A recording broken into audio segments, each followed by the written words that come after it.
Question number 11. Aman and Harsh are partners in a firm. They decided to dissolve their firm. Pass necessary journal entries for the following after assets other than cash and bank and outside liabilities have been transferred to realization account. देखिए question में बताया गया है कि assets और liabilities realisation account में already transfer हो चुकी है। अब हमें क्या करना है? देखिए रियलाइजेशन अकाउंट कैसे बनता है ये मैं आपको इससे पहले वाली वीडियो में भी बता चुका हूँ। देखिए रियलाइजेशन अकाउंट जब बनाते हैं, जब फॉर्म को डिसॉल्व करते हैं तो सारी एसेट्स और लाइबिलिटीज़ के अकाउंट क्लोज करने होते हैं, तो सारी एसेट्स को रियलाइजेशन के डीआर में ट्रांसफर कर दिया जाता है। ये देखिए बुक वैल्यू को ट्रांसफर कर देते हैं और सारी लाइबिलिटीज़ को रियलाइजेशन के सीआर में ट्रांसफर कर दिया जाता है। एसेट के अगेंस्ट जो रिजर्व बने हुए हैं जैसे पीबीटी है, आईएफआर है, वो भी यहाँ आता है। इसके बाद क्या करते हैं, जो एसेट्स रियलाइजेशन में ट्रांसफ़र कर दी गई हैं उन्हें यहाँ रियलाइज़ करेंगे, या कोई भी एसेट जो अनरिकॉर्डेड है वो भी यहीं पर रियलाइज़ होगी बाय कैश या बाय पार्टनर्स कैपिटल के नाम से। अगर नगद बेची गई है तो बाय कैश लिखेंगे, और अगर कोई पार्टनर टेक ओवर करके लेके गया है तो bye partners capital account. Liabilities और एक्सपेंस का पेमेंट यहाँ से करते हैं टू कैश या टू पार्टनर्स कैपिटल अकाउंट। अगर फॉर्म ने कैश पे किया है लाइबिलिटी या एक्सपेंस के लिए तो टू कैश, और अगर कोई पार्टनर फॉर्म की लाइबिलिटी को पे करता है या एक्सपेंस पे करता है फॉर्म के बिहाफ पर तो टू पार्टनर्स कैपिटल अकाउंट। तो यहीं से हम सारी जर्नल एंट्रीज बनाएंगे। आपको बस ये ध्यान रखना है कि एसेट्स और लाइबिलिटीज ऑलरेडी ट्रांसफर हो चुकी हैं। अब देखिए सबसे पहला पॉइंट दिया है, there was furniture of 50,000 rupees, Aman took over 50% of furniture at 10% discount and the remaining furniture was sold at 30% profit on book value. देखिए इनके पास 50,000 का फर्नीचर है, जिसमें से 50% फर्नीचर एक पार्टनर अमन ने टेक ओवर कर लिया है। तो 50,000 का 50% मतलब 25,000 का फर्नीचर अमन ने टेक ओवर कर दिया है। ये उस फर्नीचर की बुक वैल्यू है जो अमन ने टेक ओवर किया है। उसने इसे 10% डिस्काउंट पर टेक ओवर किया है, तो 2,500 कम करके इसका मतलब अमन ने फर्नीचर को 22,500 में टेक ओवर किया है। इसके बाद देखिए बाकी जो फर्नीचर बचा है 25,000 की बुक वैल्यू का, उसे 30% प्रॉफिट पर बेच दिया गया है। तो 25,000 का 30% 7,500 प्रॉफिट पर, इसका मतलब इसको बेचा गया है 32,500 पर। तो देखिए अगर नगद बेचा गया है तो बाय कैश लिखेंगे, और जो हिस्सा पार्टनर ने टेक ओवर किया है एसेट का उतने से हम बाय पार्टनर्स कैपिटल अकाउंट लिखेंगे।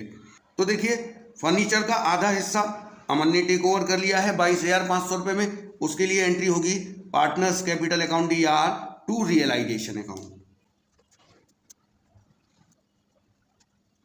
देखिए इसने 22,500 में टेक ओवर किया है तो 22,500 से ही इसके कैपिटल अकाउंट में डीआर करेंगे, और जो रिमेनिंग फर्नीचर है वो 32,500 में बेच दिया गया है तो उसे बाय कैश करके दिखाया जाएगा। एंट्री बनेगी cash account DR to realisation account.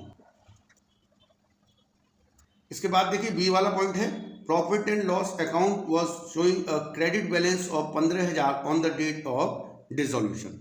देखिए जब फॉर्म का डिसोल्यूशन होता है तो सारी एसेट्स और लाइबिलिटीज यहाँ ट्रांसफर कर दी जाती हैं, लेकिन जो रिजर्व है या पी&एल है वो रियलाइजेशन अकाउंट में ट्रांसफर नहीं होते हैं। तो आप देख सकते हैं मैंने यहाँ लिखा हुआ है कि कौन सी चीज़ें रियलाइजेशन अकाउंट में डीआर में ट्रांसफर नहीं होंगी और कौन सी चीज़ें रियलाइजेशन के सीआर में ट्रांसफर नहीं होते हैं। तो देखिए ये जो पी&एल पड़ा हुआ है, पी&एल का क्रेडिट बैलेंस है 15,000 रुपये, इसे रियलाइजेशन में ट्रांसफर नहीं किया जाएगा, इसे सीधे पार्टनर्स में डिस्ट्रीब्यूट कर दिया जाएगा। जैसे कि जनरली हम पी&एल के बैलेंस को पार्टनर्स में डिस्ट्रीब्यूट करते हैं, तो इसकी एंट्री होगी P and L account DR to partners capital account.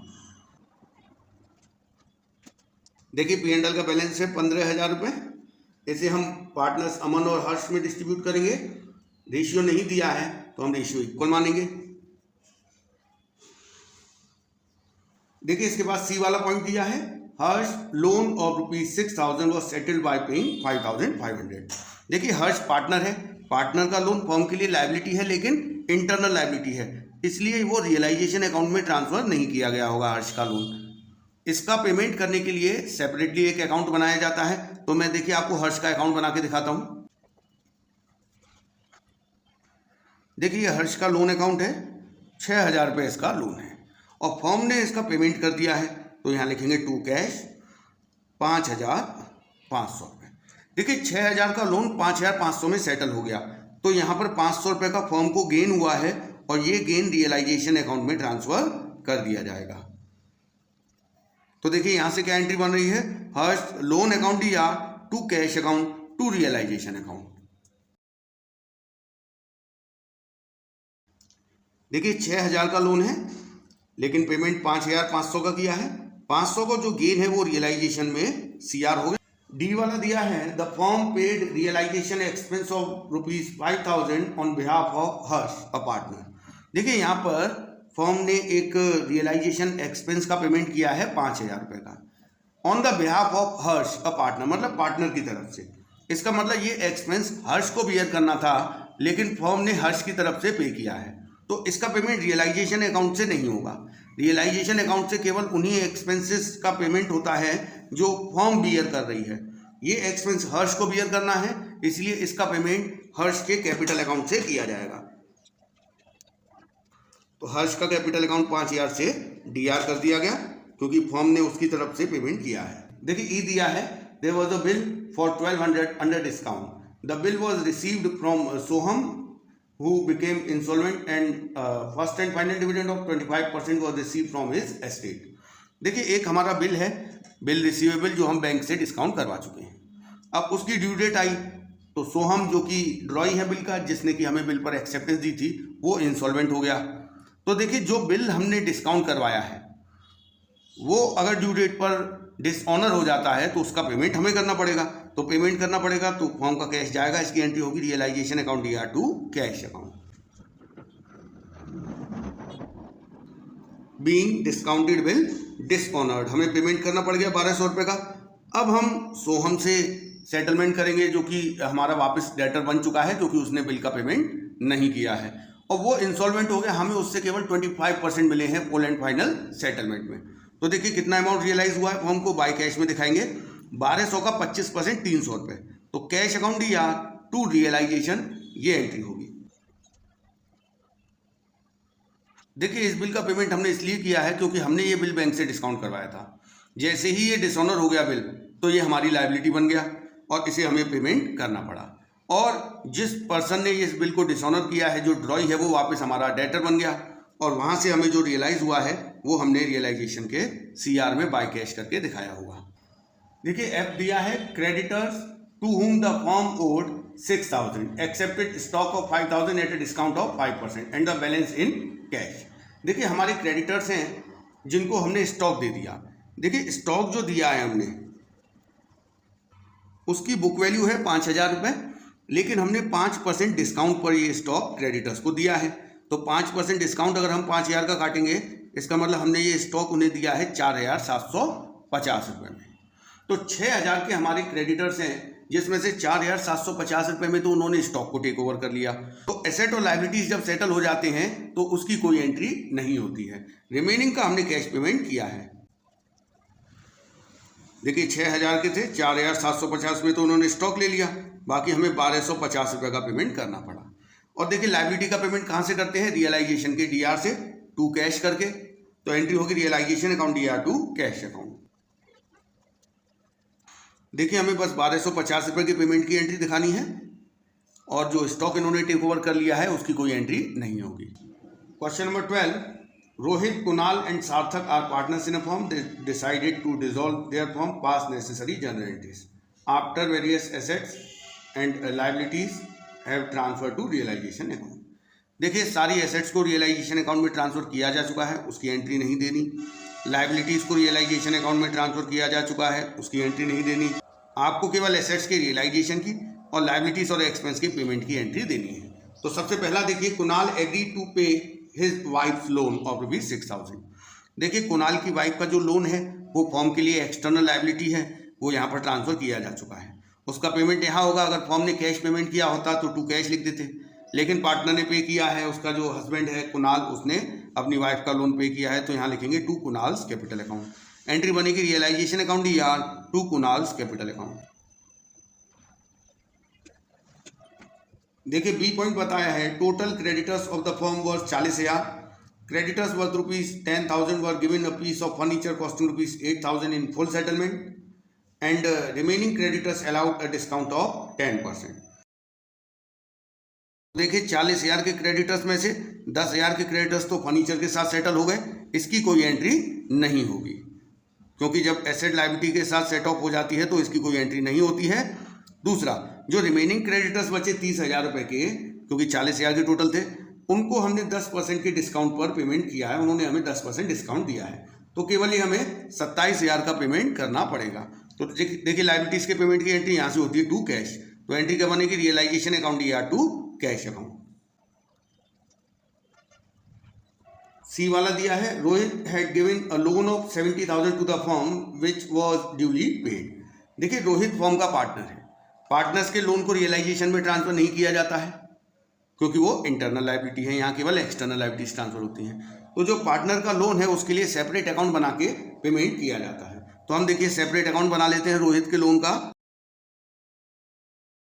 ये देखिए रोहित का लोन है 70,000 रुपये का और इसका पेमेंट कर दिया गया है, तो पेमेंट यहां से होगा टू कैश करके 70,000 पूरा पेमेंट किया गया होगा। तो देखिए यहां से हम एंट्री बनाएंगे Rohit loan account DR to cash account. D वाला दिया है, a machine which was not recorded in the book was taken over by Kunal at 3,000 when it expected value was 5,000। देखिए अनरिकॉर्डेड एसेट मतलब जो एसेट बैलेंस शीट के asset side में नहीं दिखाई दे रही तो वो यहाँ पर ट्रांसफर नहीं हुई होगी, लेकिन उसको रियलाइज किया जाएगा। अगर फर्म उसे कैश में रियलाइज करती है तो बाय कैश, अगर कोई पार्टनर टेक ओवर कर लेता है तो बाय पार्टनर्स कैपिटल अकाउंट। तो यहाँ देखिए इस अनरिकॉर्डेड मशीन को कुणाल ने टेक ओवर किया है, तो हम यहाँ लिख देंगे बाय कुणाल्स कैपिटल अकाउंट। तो एंट्री बनेगी Kunal's capital account DR to realisation account. Kunal taking over unrecorded machinery. तो देखिए ये वाली जो एंट्री होगी ये उस रेट से होगी, उस अमाउंट से होगी जितने में कुणाल ने इसे टेक ओवर किया है। इसकी एक्सपेक्टेड रियलाइजेबल वैल्यू क्या है इससे हमें कोई लेना देना नहीं है। ई वाला दिया है, the firm had a debit balance of 15,000 in P&L account on the date of dissolution. देखिए P&L अकाउंट का जो डेबिट बैलेंस है वो बैलेंस शीट के एसेट साइड में दिखाई देता है, लेकिन उसे हम यहाँ पर ट्रांसफर नहीं करते क्योंकि वो कोई रियलाइजेबल एसेट नहीं है। मैंने यहाँ लिखा भी है debit balance of P&L realisation के DR में ट्रांसफर नहीं होगा क्योंकि ये लॉस है, इसे सीधे पार्टनर्स में डिस्ट्रीब्यूट कर दिया जाएगा। एंट्री होगी partners capital account DR to P&L account. देखिए 15,000 P&L का डेबिट बैलेंस है, लॉस है, इसे पार्टनर्स में डिस्ट्रीब्यूट कर देंगे। रेशियो नहीं दिया है इसलिए इक्वली डिस्ट्रीब्यूट कर देंगे। देखिए F वाला दिया है, Sarthak paid the realisation expense of 16,000 out of his private funds who was to get a remuneration of 15,000 for completing dissolution process and was responsible to bear all the realisation expense. देखिए यहाँ पर firm ने सार्थक को 15,000 रुपये remuneration पे किया है। ये जो रेम्युनरेशन है 15,000 ये तो फर्म के लिए एक्सपेंस है, यहाँ से पेमेंट किया जाएगा इसका, लेकिन टू कैश ना करके टू सार्थक कैपिटल अकाउंट किया जाएगा क्योंकि ये 15,000 फर्म सार्थक को एज ए रेम्युनरेशन पे कर रही है। तो इसकी तो एंट्री करते हैं पहले। तो देखिए जो 15,000 रेम्युनरेशन है ये हमने सार्थक को पे कर दिया और क्वेश्चन में लिखा है इसके बाद रियलाइजेशन के एक्सपेंस सार्थक बियर करेगा। इसका मतलब जो रियलाइजेशन के 16,000 खर्चे हुए हैं वो सार्थक को ही बियर करने हैं और सार्थक ने ही पे किए हैं, तो यहाँ पर कोई एंट्री नहीं होगी। Question number 13, Suman and Rajan were partners in a firm sharing profit and losses in the ratio of 3:1। The firm was dissolved on 31st March 2019. Pass the journal entries for the following transaction after various assets other than cash in hand and bank and third party liabilities have been transferred to realization account। देखिए यहाँ question में बताया गया है कि assets को और liabilities को रियलाइजेशन अकाउंट में ट्रांसफर किया जा चुका है।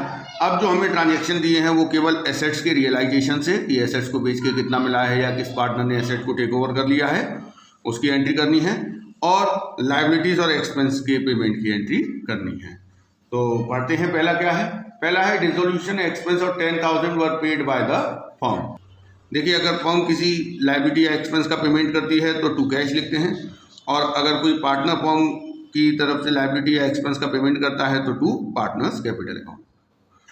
तो यहाँ फर्म ने रियलाइजेशन के एक्सपेंस पे किए हैं तो इसकी एंट्री होगी रियलाइजेशन अकाउंट या टू कैश अकाउंट।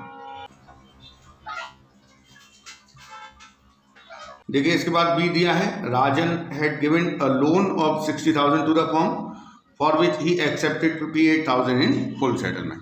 देखिए राजन फॉर्म का पार्टनर है, राजन का लोन यहाँ पर एज ए लाइबिलिटी ट्रांसफर नहीं किया गया होगा क्योंकि यहाँ पर केवल एक्सटर्नल लाइबिलिटीज को ट्रांसफर किया जाता है और राजन का लोन इंटरनल लाइबिलिटी है, तो राजन के लोन का पेमेंट सेपरेटली लोन अकाउंट बना के किया जाएगा। तो देखिए राजन का लोन अकाउंट कैसे बनेगा। देखिए ये राजन का लोन है 60,000 रुपये का, फॉर्म ने इसका पेमेंट किया है तो यहाँ लिखेंगे टू कैश और फुल सेटलमेंट में 58,000 किया है। इसका मतलब फॉर्म को 2,000 रुपये का फायदा हो गया और ये 2,000 रुपये का फायदा ट्रांसफर किया जाएगा रियलाइजेशन अकाउंट में। तो देखिए यहाँ से एंट्री बन रही है Rajan's loan account DR to cash account to realisation account. 2,000 का गेन है वो रियलाइजेशन में CR हो जाएगा। इसके बाद C देखिए, the firm had debit balance of 40,000 in the P&L account on the date of dissolution. देखिए P&L का जो डेबिट बैलेंस है वो बैलेंस शीट के एसेट साइड में दिखाई देता है, लेकिन वो यहाँ पर ट्रांसफर नहीं होता है क्योंकि P&L का जो डेबिट बैलेंस है वो कोई एसेट नहीं है जिसको कि हम रियलाइज करें, तो उसे यहाँ ट्रांसफर नहीं करते। और मैंने यहाँ देखिए बताया हुआ है कि कौन सी चीज़ें हैं जो कि रियलाइजेशन के डेबिट में ट्रांसफर नहीं होती हैं, बैलेंस शीट के एसेट साइड में होती हैं, लेकिन वो इधर ट्रांसफर नहीं करते हैं क्योंकि वो एसेट नहीं है। तो ये जो P&L का डेबिट बैलेंस है ये लॉस है, इसे सीधे पार्टनर्स में डिस्ट्रीब्यूट कर दिया जाएगा। एंट्री होगी partners capital account DR to P&L। देखिए P&L का डेबिट बैलेंस है 40,000 रुपये। सुमन और राजन का प्रॉफिट शेयरिंग रेशियो 3 और 1 है, तो इनमें हम इस लॉस को 3 और 1 के रेशियो में डिस्ट्रीब्यूट कर देंगे। इसके बाद दिया प्रॉफिट ऑन रियलाइजेशन वर्ज 12,000 रुपये। देखिए रियलाइजेशन का गेन आएगा तो रियलाइजेशन का क्रेडिट बड़ा होगा और डेबिट छोटा होगा, तो जो डिफरेंस आएगा वो डेबिट में आएगा। तो इसकी एंट्री बनेगी realisation account DR to partners capital account. देखिए 12,000 रुपये का गेन है और ये पार्टनर्स में डिस्ट्रीब्यूट होगा उनके रेशियो 3 और 1 में, तो 9,000 and 3,000। Question number 14, Lal and Pal were partners in a firm sharing profits in the ratio of 3:7. On 1st April 2015, their firm dissolved after transferring assets other than cash and outside liabilities to realization account. You are given the following information. यहाँ भी वही बात है, assets transfer हो चुकी हैं, liabilities transfer हो चुकी हैं, आपको ट्रांसफर की एंट्री नहीं दिखानी है। अब देखिए इसमें दिया है A creditor of 3,60,000 accepted machinery valued at 5 lakh and paid to the firm 1,40,000।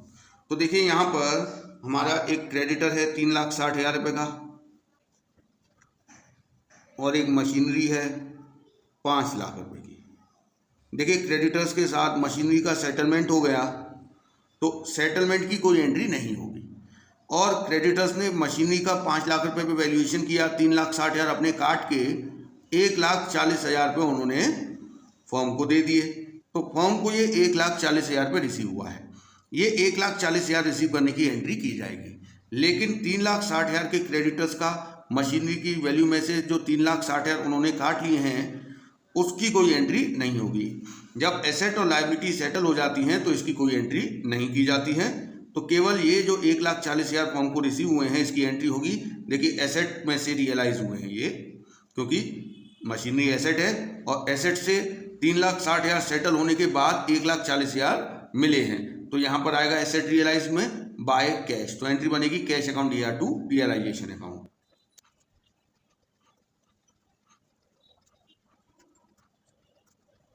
देखिए बी वाला दिया है, a second creditor for 50,000 accepted stock at 45,000 in full settlement. देखिए यहाँ 50,000 के जो क्रेडिटर्स हैं उन्होंने 45,000 के स्टॉक को फुल एंड फाइनल सेटलमेंट में टेक ओवर कर लिया है। इसका मतलब ये जो 45,000 का स्टॉक है ये देने के बाद हमें क्रेडिटर्स को 5,000 जो रह गए वो देने की जरूरत नहीं है, उन्होंने फुल एंड फाइनल सेटलमेंट में ही स्टॉक को टेक ओवर किया है। तो यहाँ पर ना तो कुछ कैश आ रहा है और ना जा रहा है, तो यहाँ पर कोई भी एंट्री नहीं होगी क्योंकि एसेट लायबिलिटी के साथ सेटल हुई है, इसकी कोई एंट्री नहीं होती है। सी दिया है, a third creditor amounting to 90,000 accepted 45,000 in cash and investment worth ₹43,000 in full settlement of his claim. देखिए यहाँ क्रेडिटर्स हैं 90,000 रुपये के, इनको 45,000 तो कैश पे किया गया है, तो देखिए लायबिलिटी का पेमेंट यहाँ से किया जाता है, payment of liability and expense, तो एंट्री होगी realisation account DR to cash account. तो 45,000 कैश देने के बाद अब इनके क्रेडिटर्स के 45,000 और रह गए हैं और उसके सेटलमेंट में इन्होंने इन्वेस्टमेंट टेक ओवर कर ली है 43,000 और इसके बाद हमें इन्हें कुछ और देने की जरूरत नहीं है। इन्होंने ये जो इन्वेस्टमेंट है 43,000 के उसको अपने बैलेंस के सेटलमेंट में ले लिया है और जब एसेट लायबिलिटी के साथ सेट ऑफ हो जाती है तो इसकी कोई भी एंट्री नहीं की जाती है। डी दिया है लॉस ऑन डिसोल्यूशन वाज 15,000, मतलब रियलाइजेशन पर लॉस हुआ है या डिसोल्यूशन करने पर ही रियलाइजेशन अकाउंट बनता है। तो रियलाइजेशन अकाउंट में लॉस निकल के आया है 15,000 रुपये। तो देखिए लॉस निकल के आया, इट मीन्स डेबिट बड़ा होगा और क्रेडिट छोटा होगा, तो यहाँ पर बाय पीसीए करके लॉस पार्टनर्स में डिस्ट्रीब्यूट कर दिया जाता है। तो एंट्री बनेगी partners capital account DR to realisation account. तो देखिए 15,000 रुपये का लॉस है डिसोल्यूशन पर और ऐसे लाल और पाल में उनका जो प्रॉफिट शेयरिंग रेशियो है 3 और 7 उसमें डिस्ट्रीब्यूट करेंगे। तो इसके हिस्से में आएगा 4,500, इसके हिस्से में आएगा 10,500। Question number 15, pass journal entries for payment of following unrecorded liabilities on the dissolution of a firm of partnership and Mohan. इसमें देखिए ए दिया है, there was a contingent liability in respect of bill discounted but not matured of 18,500। An acceptor of one bill of 2,500 became insolvent and 50 paise in the rupee was recovered. The liability of the firm on account of this bill discounted and dishonored has not so far been recorded. देखिए जो bill receivable हम bank से discount करवा चुके हैं वो हमारी liability नहीं है, ड्यू डेट पर उसका पेमेंट हमें नहीं करना है। लेकिन अगर उन बिल्स का पेमेंट ड्रॉई ने एक्सेप्टर ने नहीं किया तो फिर उन बिलों का पेमेंट हमें करना पड़ेगा। तो उस कंडीशन में ये हमारी लायबिलिटी बन जाएगी। रिकॉर्डेड तो नहीं है क्योंकि अभी तक वो डिसऑनर नहीं हुआ था, जिस टाइम डिसोल्यूशन हुआ है उस समय वो डिसऑनर हो गया है। पूरे 18,500 के बिल हैं, सबका पेमेंट हमें नहीं करना है, उसमें से केवल एक बिल 2,500 वाला डिसऑनर हो गया है, हमें केवल उसी का पेमेंट करना पड़ेगा। बाकी जो बिल बचे हैं 16,000 रुपये के उनका पेमेंट तो जो एक्सेप्टर हैं जो ड्रॉई हैं वो कर देंगे ड्यू डेट पर हमें, लेकिन इस 2,500 वाली बिल का पेमेंट करना पड़ेगा क्योंकि इस बिल का जो एक्सेप्टर है जो ड्रॉई है वो इंसॉल्वेंट हो गया है। इसकी एंट्री होगी realisation account DR to cash account. देखिए हमने बिल का पेमेंट तो कर दिया लेकिन जो एक्सेप्टर है वो वापस हमारा डेटर बन गया। अब हम उससे पैसे मांगेंगे 2,500 क्योंकि उसने बिल को एक्सेप्ट किया था लेकिन ड्यू डेट पर उसने पेमेंट नहीं किया तो वो इंसॉल्वेंट हो गया है। तो हम उसके ऑफिशियल रिसीवर के पास जाएंगे और उसको अपने ये अमाउंट के बारे में बताएंगे कि भाई हमारे इस बिल का पेमेंट नहीं हुआ है। तो ऑफिशियल रिसीवर ने हमें 50 पैसे इन रुपी दे दिया है, तो हम ये 1,250 रुपये 2,500 का 50% ये रिसीव करेंगे। तो इसकी एंट्री होगी cash account DR to realisation. तो देखिए हमें ये 1,250 रुपये मिल गए हैं, जो 2,500 का बिल डिसऑनर हुआ था उसके एक्सेप्टर ने हमें ये 1,250 रुपये दिए हैं फुल एंड फाइनल सेटलमेंट में। बी वाला देखिए, there was a contingent liability in respect of claim for damages for 75,000, such liability was settled for 50,000 and paid by the partnership। देखिए ये भी एक कंटिंजेंट लायबिलिटी है, इसका मतलब ये बैलेंस शीट में नहीं दिखाई दे रही होगी तो ये वाली लायबिलिटी यहाँ पर ट्रांसफर भी नहीं हुई होगी, लेकिन इसका हमने पेमेंट किया है फॉर्म ने 50,000 रुपये, इसका सेटलमेंट हुआ है। तो देखिए पेमेंट ऑफ लायबिलिटी यहीं पर किया जाता है टू कैश या टू पार्टनर्स कैपिटल अकाउंट। तो यहाँ पर इस लायबिलिटी का पेमेंट फॉर्म की तरफ से पार्टनर शिव ने किया है, तो एंट्री यहाँ पर हम टू शिव्स कैपिटल अकाउंट लिखेंगे। तो एंट्री बनेगी realisation account DR to Shiv's capital account. देखिए 50,000 रुपये में लायबिलिटी का सेटलमेंट हुआ है, शिव ने 50,000 ही पे किए होंगे तो उसके अकाउंट में 50,000 रुपये सीआर कर दिए हैं। सी वाला दिया है, firm will have to pay 10,000 as compensation to injured employees which was contingent liability not accepted by the firm. देखिए ये एक 10,000 रुपये फॉर्म को एक एम्प्लॉय को कंपनसेशन में देने पड़ रहे हैं और ये क्लेम फॉर्म ने पहले एक्सेप्ट नहीं किया था, लेकिन इसका पेमेंट अब करना पड़ रहा है। तो चाहे लायबिलिटी रिकॉर्डेड हो या अनरिकॉर्डेड हो, पेमेंट आपका यहाँ डीआर से होगा, realisation account DR to cash account, क्योंकि ये लायबिलिटी फॉर्म ने ही पे की है तो टू कैश में दिखाया जाएगा। तो एंट्री होगी realisation account DR to cash account.